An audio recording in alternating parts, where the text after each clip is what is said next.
Ruth 3:12 சொல்லப்பட்டிருக்கிறது, உன் செய்கைக்கு தக்க பலனை கர்த்தர் உனக்கு கட்டளையிடுவாராக. தேவஜனமே, இந்த ஆசீர்வதிக்கப்பட்ட நாளில் இங்கே ரூத் தன்னுடைய வாழ்க்கையை குறித்து எந்த இடத்துலையும் கவலைப்படலை. தான் இருக்கிற இடத்துல உண்மையும் உத்தமமாய் வாழ வேண்டும் என்று சொல்லி ஒரு முடிவு எடுக்கிறான்.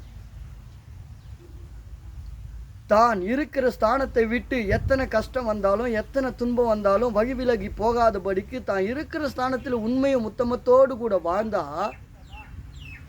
தேவன் ஆசீர்வதிப்பார் என்கிற அந்த எண்ணத்தோடு கூட வாழ்கிறபடினால தான் அங்கு சொல்லப்பட்டிருக்கிறது, உன் செய்கைக்கு தக்க பலனை கர்த்தர் உனக்கு கட்டளையிடுவார். தேவ பிள்ளைகளே, நீங்க எந்த அளவுக்கு நீங்க இருக்கிற ஸ்தானத்தில் தேவன் மேல வைத்திருக்கிற நம்பிக்கையே குறைவில்லாதபடிக்கு கர்த்தர் பார்த்து கொள்வார். கர்த்தர் நன்மையானதை தருவார். என் தேவன் என்னை ஆசீர்வதிப்பார், நான் உபத்திரமப்பட்டது நல்லது, என் தேவன் என்னோடு கூட இருப்பார் என்று சொல்லி எதை குறிச்சும் கவலைப்படாதபடிக்கு உங்க வாழ்க்கையில நடக்கிறதெல்லாம் நன்மைக்காக தான் சொல்லி ஒவ்வொரு நாளும் நீங்க வச்சிருக்க தேவன் நம்பிக்கையை விட்டு வழி விலகாதபடிக்கு உங்க பாதையில நீங்க உண்மையும் உத்தமத்தோடு கூட நடக்கிற போது நீங்கள் ஆராதிக்கிற தேவன் உங்க வாழ்க்கையை மிகப்பெரிய ஒரு ஆசீர்வாதமான வாழ்க்கையாய் அவர் கட்டளையிடுவார்.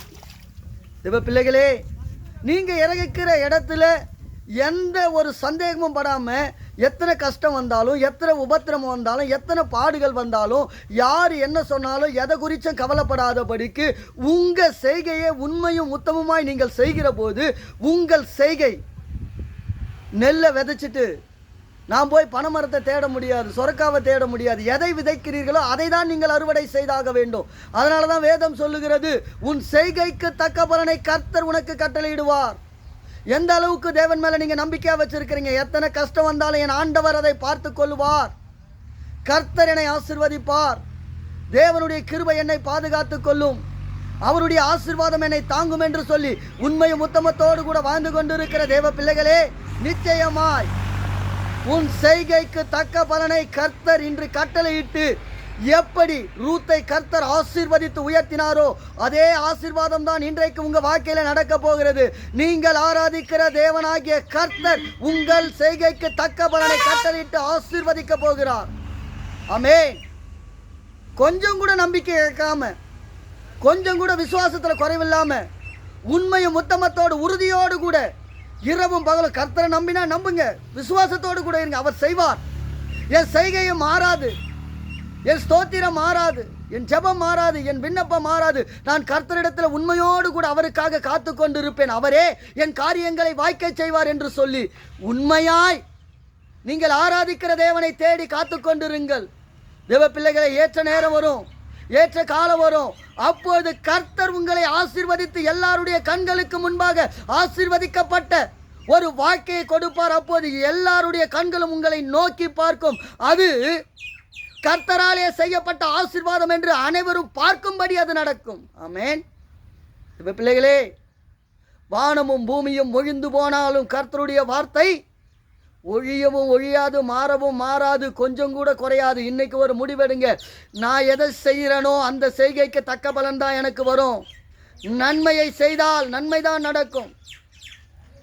ஏசாமி சொல்லுகிறார், கத்தி எடுத்தவனுக்கு கத்தியால் தான் சாவுன்னு. எதை நீங்கள் செய்கிறீங்களோ அதன்படி தான் இன்னைக்கு ஒரு முடிவெடுங்க. நான் துதிப்பேன், நான் ஜெபிப்பேன், நான் ஸ்தோத்திரம் பண்ணுவேன், நான் கர்த்தரிடத்திலே காத்திருப்பேன், என் செய்கைகளை உத்தமத்தோடு கர்த்தருக்கு முன்பாக காணிக்கையாய் ஒப்பு கொடுப்பேன்.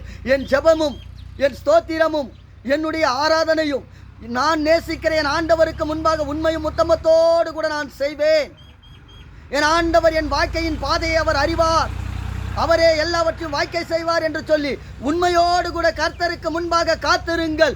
நீங்கள் கண் விழிக்கிற போது ஆசீர்வாதமான ஒரு வாழ்க்கையை கர்த்தர் உங்களுக்கு கொடுத்து நன்மையானதை தந்து ஆசீர்வதித்து உயர்த்துவார். எத்தனை பேர் விசுவாசிக்கிறீங்க?